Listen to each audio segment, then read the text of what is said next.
My dear students, last 2 videos में हमने cover किया था क्लास 5 कंप्यूटर का chapter 4 PowerPoint creating presentation और इस वीडियो में हम कवर करने वाले हैं इसकी एक्सरसाइजेस जो कि है इसी चैप्टर का पार्ट 3 वीडियो।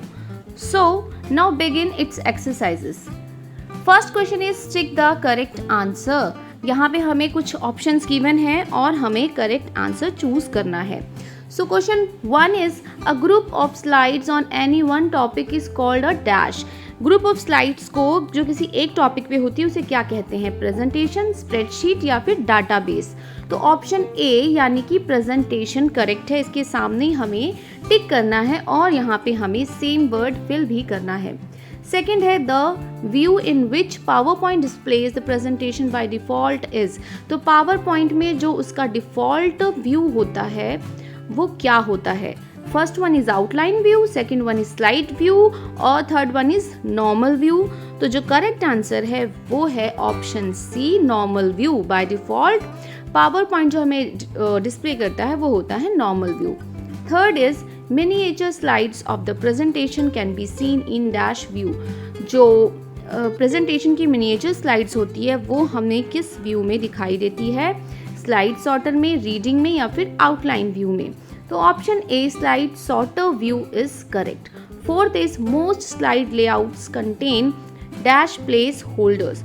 ज़्यादातर लेआउट्स में कौन से प्लेस होल्डर्स होते हैं? ऑब्जेक्ट, ग्राफिक या फिर कंटेंट।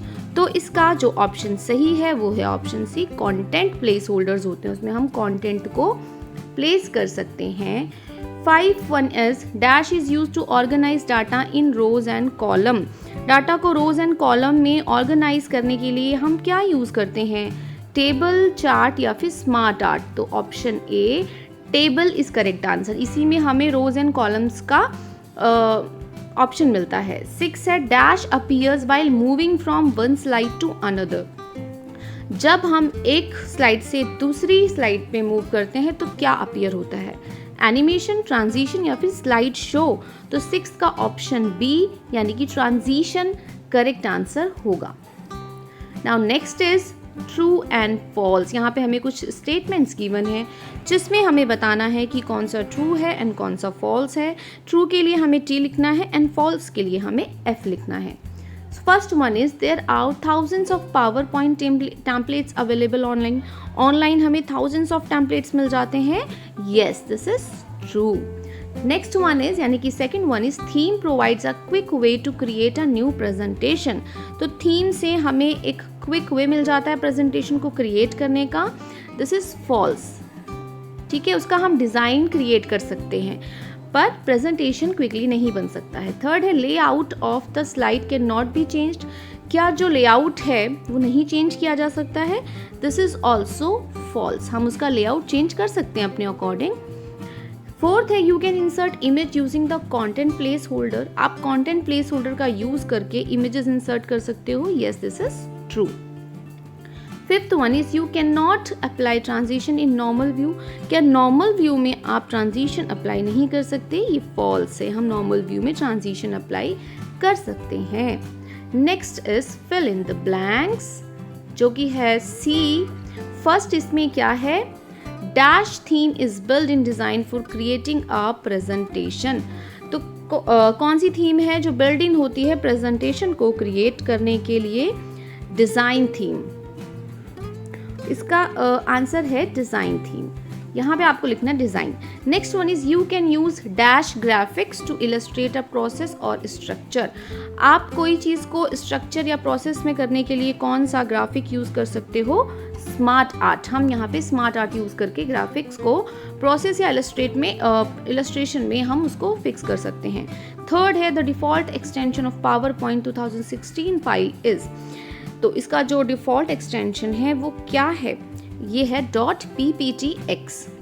फोर्थ है a dash displays one slide at a time using the entire screen. किससे पूरी एंटायर स्क्रीन शो होती है? एक टाइम पे स्लाइड शो से। ठीक है, तो इसका करेक्ट आंसर है स्लाइड शो।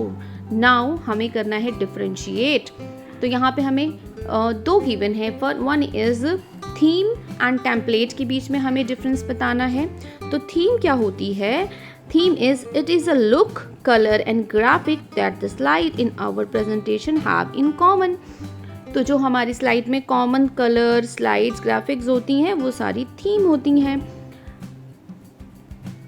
एंड टेम्पलेट क्या होता है? Template contains layouts, themes, colours, fonts, effects, background style and the content. और यही हमें क्विक वे प्रोवाइड करता है to make presentation. Next one is print preview and print handouts. Print preview क्या होता है, प्रिंट हैंडआउट क्या होता है, इन दोनों में क्या डिफरेंस है? तो जो प्रिंट प्रीव्यू होता है, if you want to see how our printout will look, we can see the preview of the slides. अगर हमें उसका प्रीव्यू, प्रिंट का प्रीव्यू देखना है तो हम प्रिंट प्रीव्यू पे जाएंगे. और हैंडआउट्स क्या होते हैं? We can print the slides on the paper to review them separately from our computer. तो अगर हमें उसे पेपर में देखना है तो हम प्रिंट हैंडआउट्स, जो उसका प्रिंट निकलता है उसको प्रिंट हैंडआउट्स बोलते हैं. Now next is answer the following questions. How many presentation view are available in PowerPoint? Name them. कितने views available हैं PowerPoint में, उनके names हमें mention करने हैं. There are 5 views available in PowerPoint presentation. One is normal view, second one is outline view, third one is slide sorter view, fourth one is reading view and fifth one is slideshow view. Second question is what is content placeholder?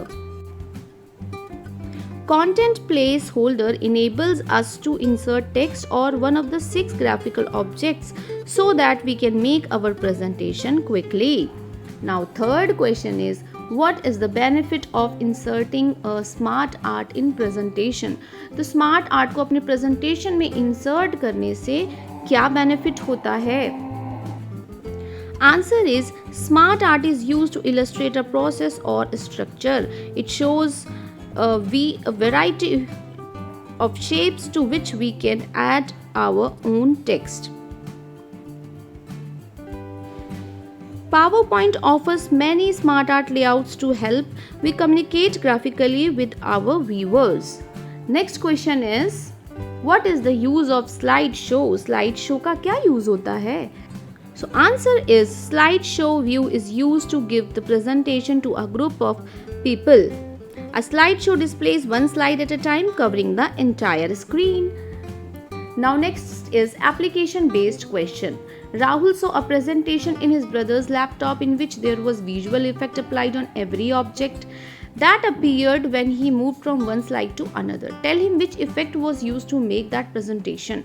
तो राहुल ने अपने भाई के presentation laptop में देखा एक presentation जिसमें visual effect से एक स्लाइड से दूसरी स्लाइड में मूव करते टाइम, तो उसमें कौन सा इफेक्ट यूज़ हुआ है?